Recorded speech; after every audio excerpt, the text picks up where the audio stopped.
당뇨약을 한 번 쓰기 시작하면 평생 먹어야 된다, 이런 약간 거부감이 있으신 분들이 많으셔서 치료 시기를 자꾸 미루시게 됩니다. 하지만 당뇨 수치가 계속 높은 게 오래 유지가 되면 이게 합병증이 생기고, 합병증이 진행하다 보면 그때는 되돌릴 수는 없어요. 그래서 당뇨 진단 초기부터 적극적인 혈당 조절을 하셔서 합병증 자체가 발생하지 않도록 하는 것이 중요합니다.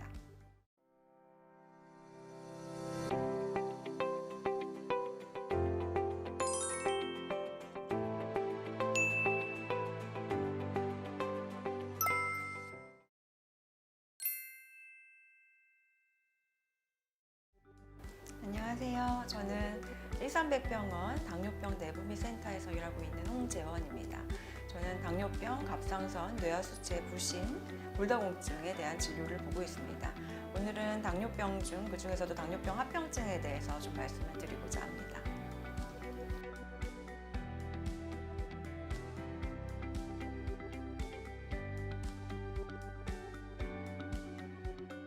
사실 당뇨병이 있다고 해도 혈당이 아주 높지 않으면 별다른 증상이 없기 때문에 많은 환자분들이 생활을 하시는데 크게 불편감을 못 느끼시기 때문에 치료를 안 하고 방치하는 경우가 있고요. 또 당뇨약을 한 번 쓰면 평생 써야 된다, 이런 생각을 많이 갖고 계셔가지고 치료를 조금 미루는 경향이 있습니다. 하지만 이렇게 고혈당이 오래 지속되면 여러 가지 합병증이 올 수가 있고, 합병증이 이미 진행하고 나서는 사실 그때는 당뇨 조절을 해도 이미 발생한 합병증을 되돌리기가 힘듭니다. 그래서 당뇨 초기에 혈당 조절을 잘 하는 것이 매우 중요합니다.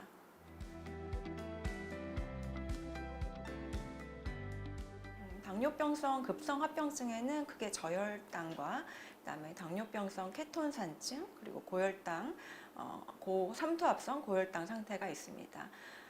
보통은 갑자기 혈당이 너무 올라가거나 너무 떨어져서 응급실로 내원해서 입원하게 되는 경우입니다.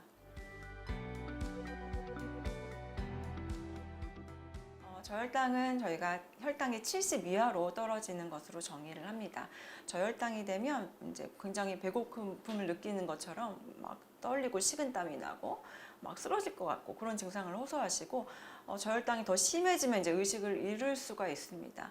근데 환자분들이 이런 느끼는 증상과 혈당 수치가 반드시 똑같지는 않고요. 어떤 분들은 20까지 떨어져서 의식을 잃을 때까지 증상이 없는 분도 있고, 어떤 분들은 혈당이 100, 120 정상인데도 이 저혈당 증세를 호소하시는 분이 있기 때문에 사실은 증상만으로는 저혈당을 정확하게 진단을 할 수는 없고요.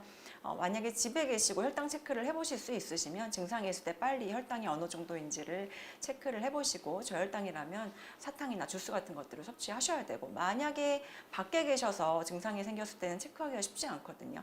그럴 경우는 사실 응급일 수 있기 때문에 주스를 빨리 드시는 것이 안전하다고 보겠습니다.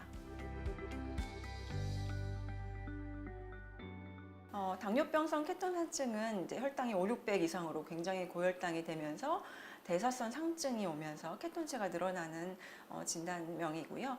보통은 이제 인슐린 분비 능이 굉장히 떨어진 상태에서 일어나기 때문에 1형 당뇨병 환자분들이 인슐린을 잘 맞지 않았을 때 발생을 많이 합니다. 하지만 2형 당뇨에서도 유병 기간이 길어지면 인슐린 분비 능이 떨어지기 때문에 2형 당뇨병 환자에서 감염이 있거나 폐혈증, 또 급성 췌장염, 급성 심근경색, 이런 것들이 같이 동반된 경우에는 이런 당뇨병성 케톤산증이 올 수가 있습니다.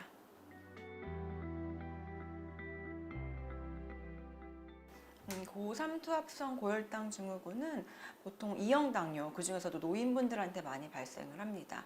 혈당 조절이 안 돼서 혈당이 높아지면 소변량이 늘어나면서 탈수가 진행이 되는데, 그때 이제 보통은 물을 많이 마셔주면 이제 해결이 되는데, 거동이 불편하시거나 의식이 떨어져서 물을 잘 못 드시는 분들의 경우에는 탈수가 더 가속화되고, 그래서 피 안에 삼투압이 더 많이 올라가게 되고 그래서 악순환이 됩니다. 그래서 나중에는 혈당이 막 1000 이상으로 증가하면서 의식을 잃게 됩니다. 따라서 환자분들 중에 이제 특히 노인분들, 물을 잘 못 마시는 분들, 열이 나거나 의식이 처지면 이 고삼투압성 고혈당 상태일 수 있기 때문에 빨리 응급실로 모시고 오셔야 되겠습니다.